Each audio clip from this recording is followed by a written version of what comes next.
pleasure to have you here, sir. Thank you. Thank you.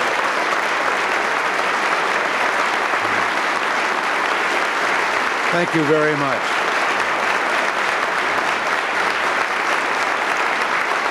Thank you.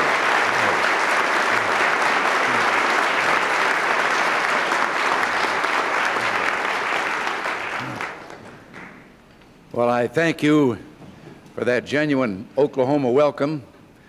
Governor Nye, Governor Bernard, Speaker Draper, President York, the minority leaders, the distinguished members of the legislature, and honored guests. Before I begin my planned remarks this morning, I would like to speak again to the question of controlling nuclear arms, a subject of deep concern to all Americans, to our allies, and to the people of the world. The hope of all men everywhere is peace. Peace not only for this generation, but for generations to come. To preserve peace, to ensure it for the future, we must not just freeze the production of nuclear arms, we must reduce the exorbitant level that already exists. Those who are serious about peace, those who truly abhor the potential for nuclear destruction, must begin an undertaking for real arms reduction. President Brezhnev has proposed a unilateral moratorium on further deployment of SS-20 missiles in Western Europe. Well, I say today, as I said yesterday, and as I made clear on November 18th, a freeze simply isn't good enough because it doesn't go far enough. We must go beyond a freeze. Let's consider some facts about the military balance in Europe. The Soviet Union now has 300 brand new SS-20 missiles with 900 warheads deployed. All can hit targets anywhere in Western Europe. NATO has 0 land-based missiles which can hit the USSR. When President Brezhnev offers to stop deployments in Western Europe, he fails to mention that these are mobile missiles. It doesn't matter where you put them, since you can move them anywhere you want, including back to Western Europe. And even if east of the Urals, they could still target most of Western Europe. Our proposal, now on the table in Geneva, is that we not deploy any of the intermediate missiles in Europe in exchange for Soviet agreement to dismantle what they now have there. And that's fair. That is 0 on both sides. And if President Brezhnev is serious about real arms control, and I hope he is, he will join in real arms reduction. Now, I come to you today as an American who shares many of the values for which Oklahomans are known. No other state better exemplifies the American experience than does Oklahoma. People from all over the world came here to claim a bit of land, their part of America, and to make a new life. And these people confronted the most undeveloped country known to man with optimism, self-pride, and rugged independence.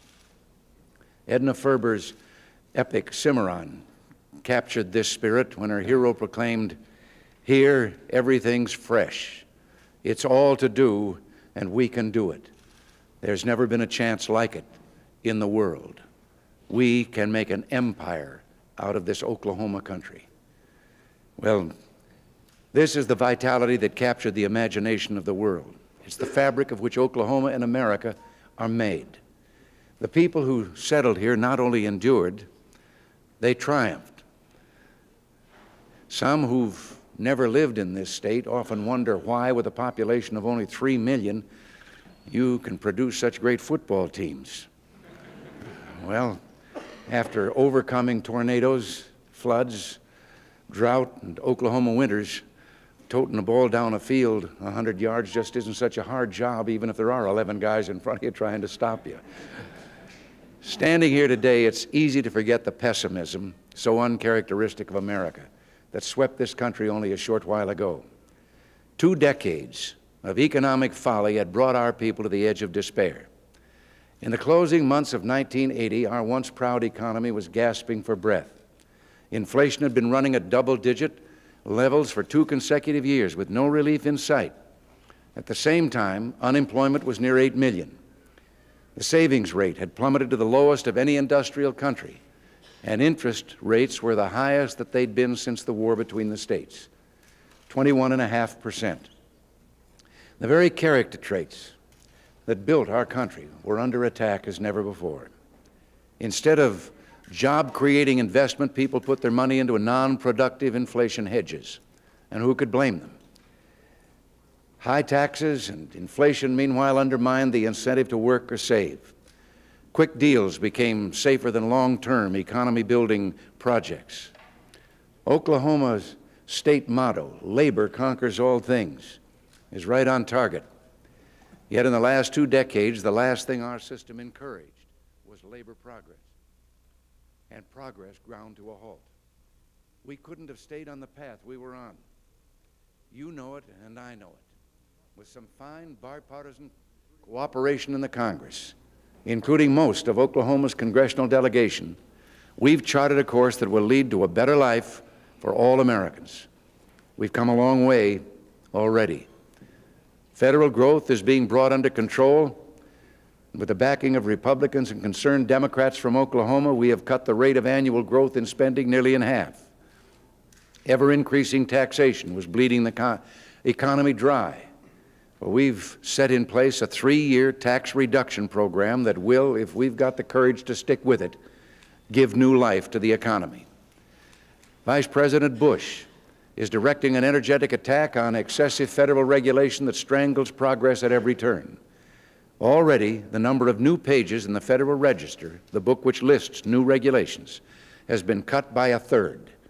200 million hours of filling out federal forms and records by individuals, businesses, local officials, and state employees will be eliminated this year.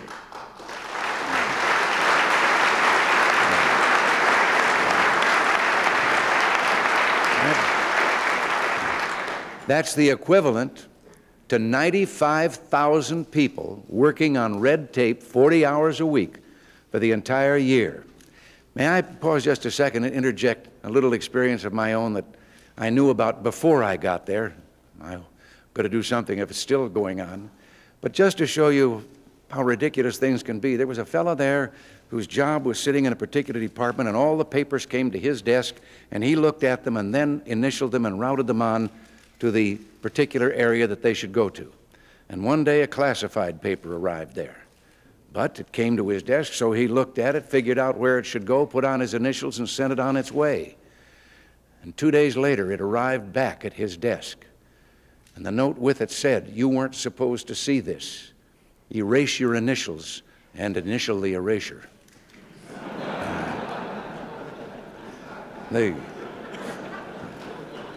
But we think the fundamental problems have been addressed, and the gloom and doomers notwithstanding, our country is ready to move into high gear. 2 years ago, the American people seemed resigned to high levels of inflation. Even during economic downturns, it was called stagflation. Last year, we were able to bring the inflation rate down to an annual rate of 8.9% and an average of 4.8% for the last 3 months. And last month, it was only 3.5%. Now, that drop in inflation meant that an average family of 4 in Oklahoma with an income of $22,600 was better off by $701 in purchasing power. Now, this year, even more purchasing power will be saved. In short, we're well on our way to licking inflation, and that's the first big step toward getting the economy back on its feet. Furthermore, the savings picture is looking better, and our main incentives are just coming online. The interest rates are, of course, significant.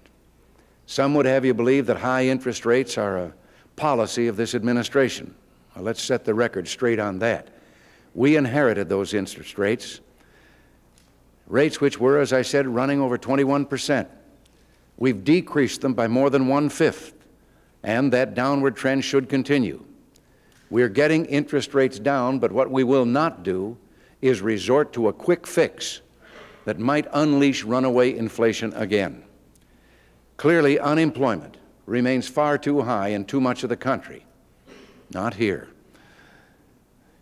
Returning America to steady economic growth is the answer, not quick fixes.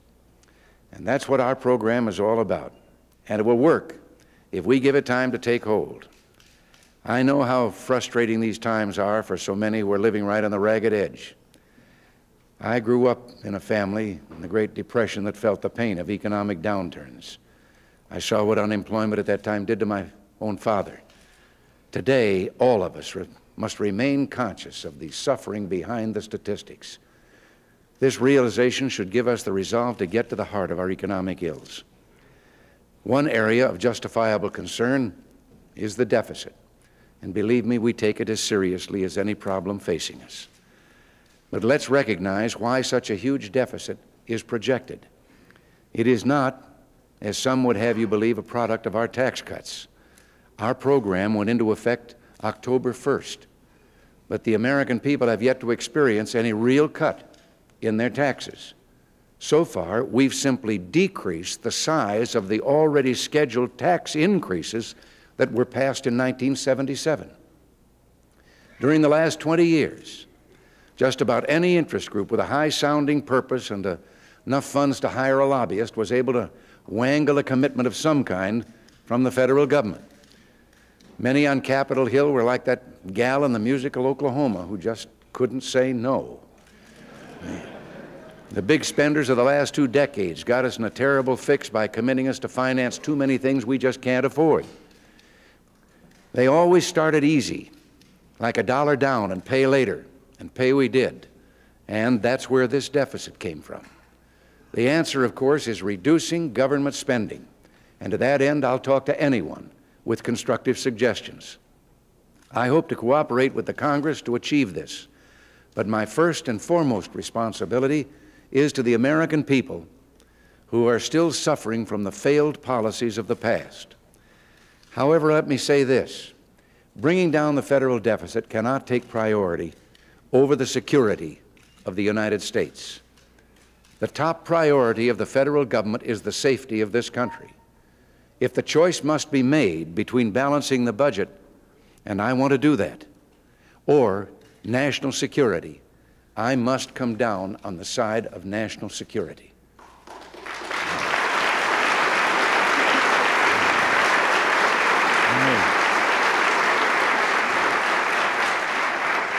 Now, I know there are some who disagree with that and what we're doing, but they don't have the information that goes with having this job. I would be irresponsible if I did not present a budget that would restore our ability to defend ourselves. Another controversial decision was the decontrol of oil. One senator, not from Oklahoma, predicted that gasoline prices would top out at $2 a gallon because of that action. Other shrill voices crying doom were heard. Some of the media gleefully reported charges that we were contributing to inflation. But, as Mark Twain once said of his reported death, it was greatly exaggerated. As you know, none of the catastrophic predictions came true. Decontrol set off a stampede of exploration. Right here in Oklahoma, you've set a record for the number of rigs, 881, drilling for new oil and gas last year. Maybe that's why unemployment is lower here than just about anywhere in the country. For the first time in a decade, the oil production of the lower 48 states did not significantly decline last year. And there are signs that production is increasing thanks to our reliance on the magic of the market. The last administration's moral equivalent of war, which depended on government planning, bureaucracy, and regulation, gave us higher prices and shortages. Decontrol unleashed the competitive powers of the marketplace and gave us more supply, more conservation, and lower prices. We've reduced our imports by nearly half. Those who credit the world oil glut for stable energy prices miss the point. Unleashing our domestic oil industry and continued conservation by the American people have helped create this favorable world energy situation. Now, oil control or decontrol was just a first step. Other energy issues remain. The phase-in of complete decontrol of natural gas is one. I believe that ultimately, decontrol would be good for the American people. In the meantime, we plan to move forward with the elimination of energy and the Energy Department and to further reduce the regulatory burden on energy producers. One issue which required compromise, perhaps more than I'd have liked, was the windfall profits tax. Political reality prevented its elimination. But let me point out that our tax reform package, with the strong support of Senator Don Nichols and others in your delegation, did eliminate this tax for a great many royalty owners and independent producers. And there are 200,000 royalty owners and 5,000 independent producers running 66,000 stripper wells in the state of Oklahoma alone.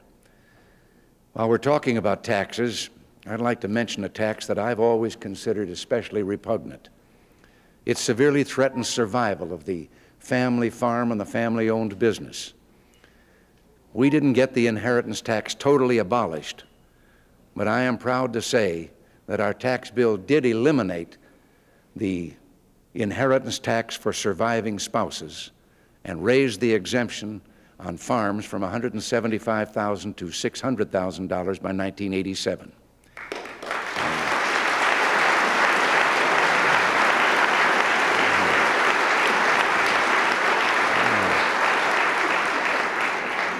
Now, few, if any, have been harder hit by the cost-price squeeze than American farmers. And I'm happy that we have helped stabilize their energy costs, and we're doing our best to open new markets for their products. The last thing they need is a tax that prevents them from passing on their farms to their family. I applaud your efforts to rid your state of this onerous tax on widows and farming families. Washington has been on a several-decade taxing spree, usurping tax sources that might better be left to local and state governments.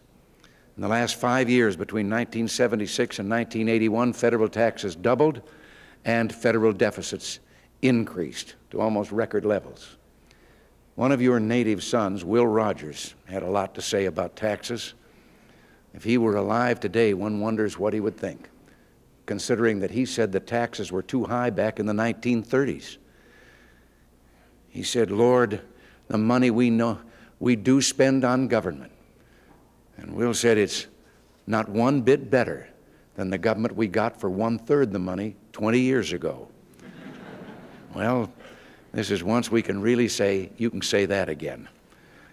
The tax increase of these last 20 years, however, is a symptom of a far greater problem than Will Rogers knew. During the last 2 decades, we witnessed a centralization of power and authority total alien to the American way.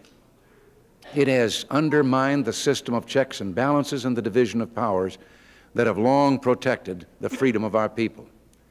Today, our citizens are far removed from those who make decisions that dramatically affect their lives. Often, individuals are confronted with edicts issued thousands of miles away by people for whom no one has ever voted. This isn't freedom, it is not democracy, and it does not work. The time is long overdue for honest men and women at all levels of government to begin a dialogue about reversing this power flow. We must bring government back to the people.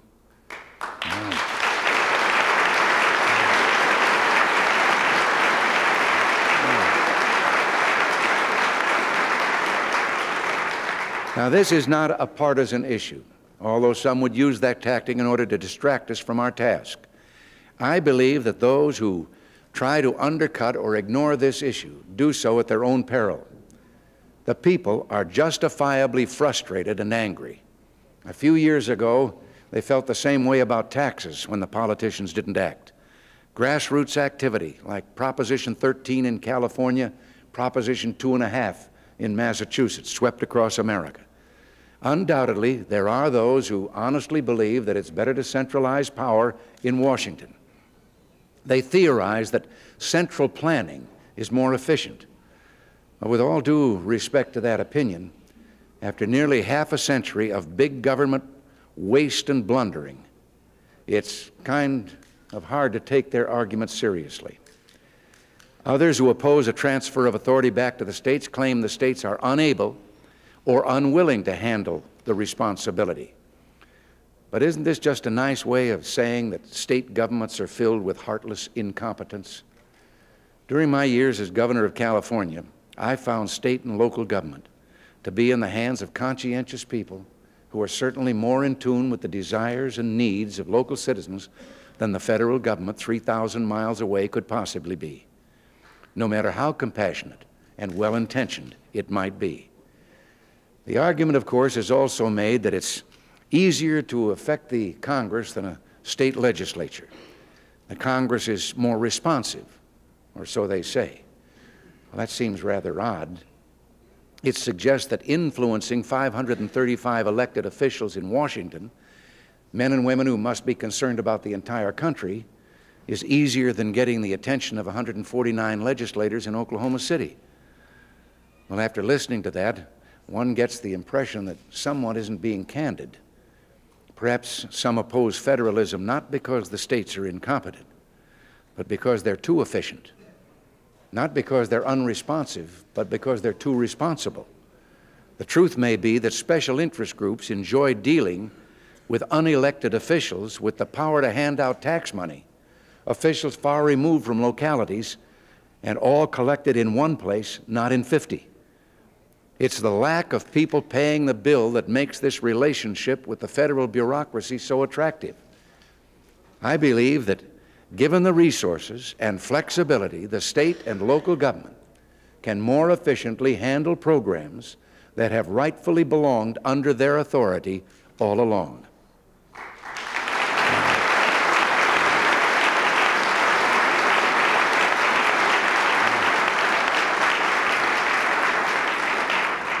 Working out details for such a change of direction is never easy. Perhaps a starting point for the dialogue can be the broad proposal that I outlined during my State of the Union message. Briefly, it suggests the transfer of 45 categorical programs to the states, along with the funding sources and authority to manage them. The list includes everything from education to community development, from transportation to social services. What I've described as the centerpiece of the Federalism Initiative is the almost dollar-for-dollar swap of the two largest areas of welfare. The federal government would take on the cost of Medicaid, and in exchange, the states would assume the responsibility and authority for aid to families with dependent children and food stamps. Now, this suggestion seems more than fair, considering that Medicaid's expected high growth is so great that AFDC and food stamps, on the other hand, which will not increase so quickly, will allow more of your tax resources to be devoted to that as time goes on. Now, we don't claim this proposal is perfect. 2 centuries ago, Samuel Johnson, one of the wisest English philosophers of his day, observed that nothing will ever be attempted if all possible objections must first be overcome. Our federalism plan is not airtight or infallible. It is designed to serve as a basis for discussion. We can certainly work out the details and meet the concerns that you may have here in Oklahoma. Already, I've met with a host of state and local officials, and much to the pundits' surprise, our meetings have been frank and productive. Mayor Jim Inhofe of Tulsa has been especially supportive. I look forward to working with Jim and with other Oklahomans during this sorting out process, so that what is finally submitted is not my plan, but is instead our plan. Those who sincerely doubt that states have the capability to reassume their rightful role often point to incidents or mistakes or corruption uncovered at the state level. Well, I suggest that such disclosures and subsequent corrections are evidence that the system is working. When all you're hearing is good news, that's the time you should start to worry and wonder. Certainly, taking government further away from the people is no solution. Instead, we must tap the innovation and creativity of our people that is just waiting to be brought into play. I can think of few better states that demonstrate America's potential than Oklahoma. Recently, when federal funds were cut for a glass-enclosed botanical garden in Oklahoma City, private business rushed forward with more than $5 million to complete the project. One of your congressmen, Mickey Edwards, has told me about the Opportunities Industrialization Centers, a former CETA program now generating private support in order to provide training for those who lack marketable skills. That Oklahomans are willing to shoulder the cost of worthwhile programs is no surprise. Helping one another is instinctive in a frontier state. Your programs relating to the elderly, like the foster grandparents and the RSVP programs, are especially praiseworthy in this regard. My friend from California, Bill Banowski, can't say enough good things about you folks. Recently, you've raised almost $65 million, mostly from the private sector, to be used for an energy center at the University of Oklahoma. Upon completion, it will make that university a world leader in energy-related study. Similarly, Oklahoma State University is known for its outstanding contributions to the science of agriculture. In these two areas of utmost importance to the well-being of America, energy and agriculture, Oklahoma is setting the pace. There are those who claim the spirit that Build America is dead. They suggest that the traditional values of family, of neighbor, helping neighbor, of pride in work and country are things of the past. Well, let them look to Oklahoma. I appreciate having this opportunity to speak with you during the 75th year of your statehood. And it's not true that I was in the original land rush. I don't get too many chances to be around someone or something that's older than I am. Your parents and grandparents knew that statehood was something of which to be proud. They weren't satisfied with being a territory of the federal government, and I don't think you are either. Working together, and with God's help, we can rebuild a federal system created by proud and independent pioneers. Together we can ensure that our children can be just as proud, independent, and free as those who came before us. Free in this federation of sovereign states. Thank you. God bless you.